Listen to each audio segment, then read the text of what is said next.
Hello, Miriam here with Studio Sweat On Demand. I'm pleased as punch to welcome Kimberly Lynch here today. We are very good friends, but we've been working out 10 years. Today we're talking about jumping, the benefits of jumping. Why did this come about? Why? A few workouts ago, we had an opportunity to include jumping in a class that Kat was teaching, and she asked me to come up with a jump because I often am jumping in class. And through the course of the workout, there was some consternation a little bit about jumping. And I reached back to Kat after class and I told her there's significant research that shows women over the age of 40 should be jumping every day in every workout. And you're a lot of my inspiration because of your dancer background, and getting off the ground is important. Yes, so there's like a list of benefits I just want to quickly go over, and then we're going to go into one of the main ones. In case you didn't know, it's fascinating. So not only increases bone mineral density, especially in women, it builds strength, muscle tone. It's obviously a big calorie burner. It stimulates metabolism, oxygen capacity, circulation all throughout, and neurologically. Improves your sense of balance and agility. It's a functional training move. Lymph tissue clearing. So it's when we call it detoxifying, it literally helps move waste through you. So it's not just sitting there building up. Strengthens your heart, cardiovascular system, respiratory, energy and vitality. And it requires no equipment. So it's like really you can do it on the go. And I think one of the things that struck me most was as we age, and there's a little bit of an age difference between us. I'm 41, we can just talk about it. And I'm 54. Yes. So being able to daily go through my day, I think jumping and stretching have been an integral part to just manage getting older and having an active daily lifestyle. So I'm often over in the corner during workouts doing my jumping because I just have embraced it personally for me. And so I was really happy that Kat and Miriam agreed to do this vlog. So with that, let's talk about some movements that can be effective and from wherever you're starting, wherever your capabilities are. It's first opening up the mind. When we're like hear a word, our perception goes to like a boxed area, right? So first like, what could this be? I don't know. So pretend you've never heard the word before or you've ever done it before. I think jumping definitely concerns people because of the risk of injury. Or if you have a current injury, what's the level of jumping that you can do? And I think we've always talked that the key is just to get both of your feet off the ground and have a little bit of air. And it can go anywhere from there and up. Yes, right. Like, and if you have literally like X'd it out of your life and forever, you can just talk about, I'm gonna take off my shoe so you can see the articulation of the feet. So just a little knee bend, and then you can first practice just doing a toe, ball, heel squat, toe, ball, heel squat. This is gonna be the motion as you exit the floor.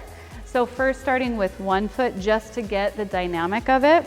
And then you can try it with the other foot, toe, ball, heel, belly in, chest up. And then you can do a little higher. And then eventually, see how like barely my big toes are leaving the ground? Toe, ball, heel, toe, ball, heel. You can do the split if this feels a little softer on your knees. And you can get higher and higher. There's also assistance. So if you're imbalanced and you're just getting used to this and you just feel wobbly, you can also push against a chair, or you can use a wall as assistance to get up.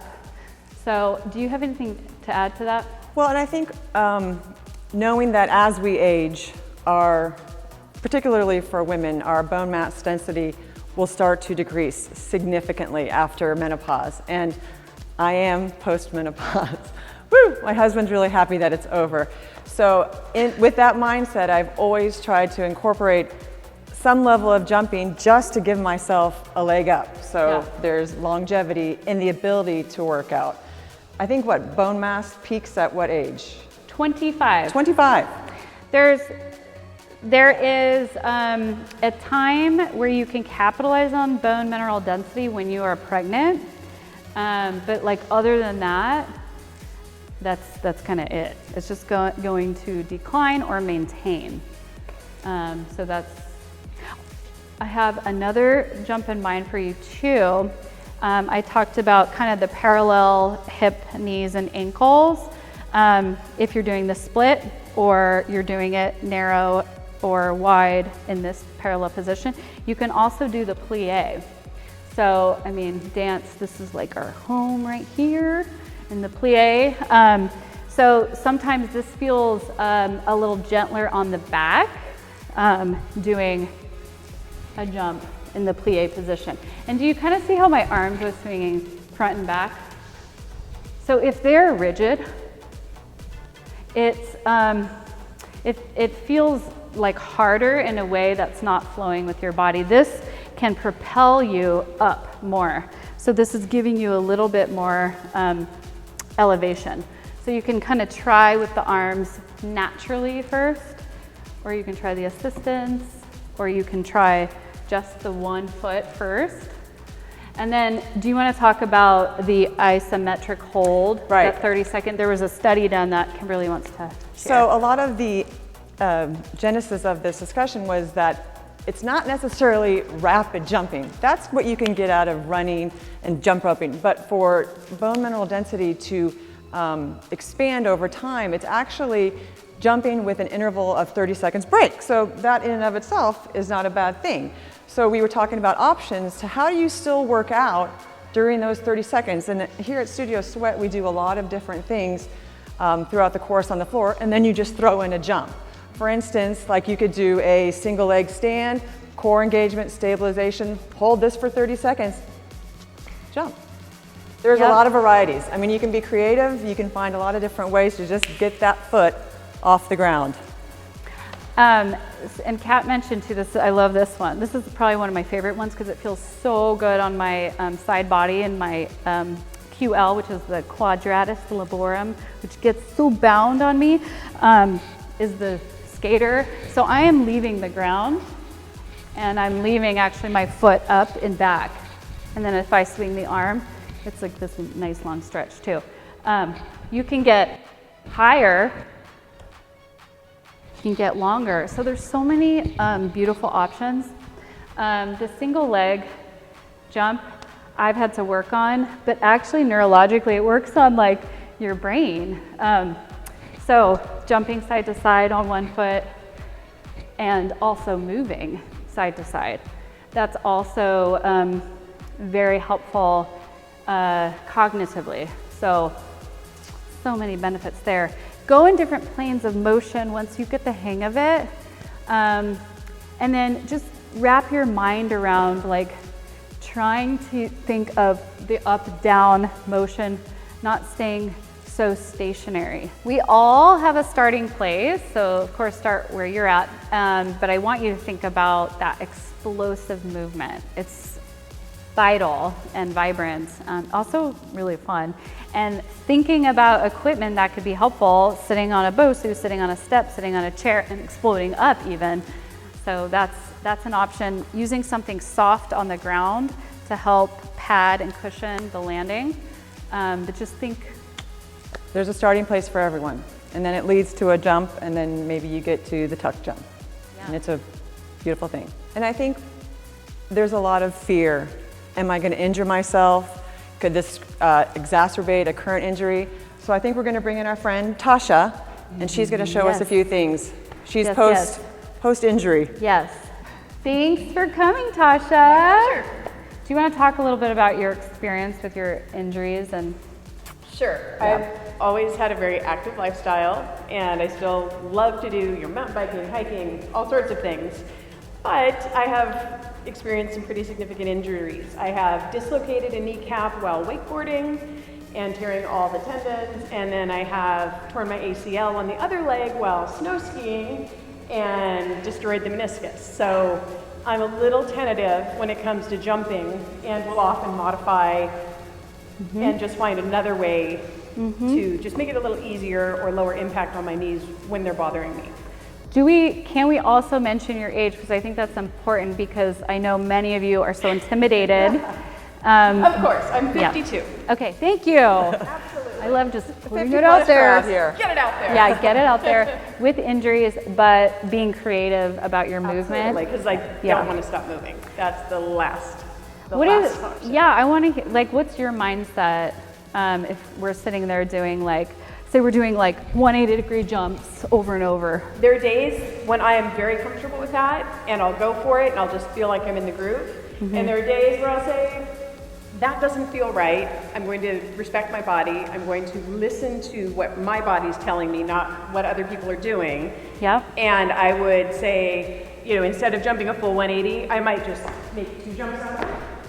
Beautiful. Or if we're doing a squat into a 180, like we were doing in a class recently, I might just step around. So that I'm facing the same direction. I feel like I'm a part of the movement. I'm moving with the group, but I'm not forcing myself to do something that will jeopardize my comfort, my safety, and my other activities that I enjoy so much, whether it's gardening, mountain biking, hiking. I don't want to be limited because I decided to push myself too hard. That's gorgeous. We were talking about that. Like, the point of this is for daily living, injury prevention, and for vitality in life, so that we can do all the things we love to do. And then what I also heard was not every day. Like, keep thinking like flexibly, please. Like, all right, today it's not working for me, tomorrow it might. And then keep working with your body as is in that moment. So I heard some great. Always one direction. And sometimes it means stepping back. Yeah. Caveat it, I think I have become more active in the last 15 years. When I started this whole jumping mantra, it was when I was 40 and I had just had my last child. And it was because somebody told me the importance of it that I incorporated it, and now at my age, I feel stronger than ever. And so I'm a dietitian, and I deal with a lot of osteoporosis and osteopenia, which is like the precursor to osteoporosis. And genetically, Kimberly's structure and her ethnicity lends itself to more statistically osteoporosis. So the fact that she is like so preventative is, you know, like kudos. Yeah, because it can. And I got to be able to, you know, catch up with my kids. You know. Oh yeah. Got to track down the kids. Thank you, Tasha. That was really helpful. So to wrap it up, stay flexible up here and down here. You'll always see this chickadee over here, along with Tasha, stretching after class. And jumping too, and staying in the moment with their bodies, but pushing it and not being intimidated just by the perception of jumping. All the studio SWEAT instructors motivate, they educate, and I've definitely been able to take away such a wealth of knowledge. I think that this longevity, this cause of being able to exercise for a long time definitely comes from that mindset of being flexible, and stretching. For those fat-burning, jump-inspired classes, go to Studio SWEAT on demand.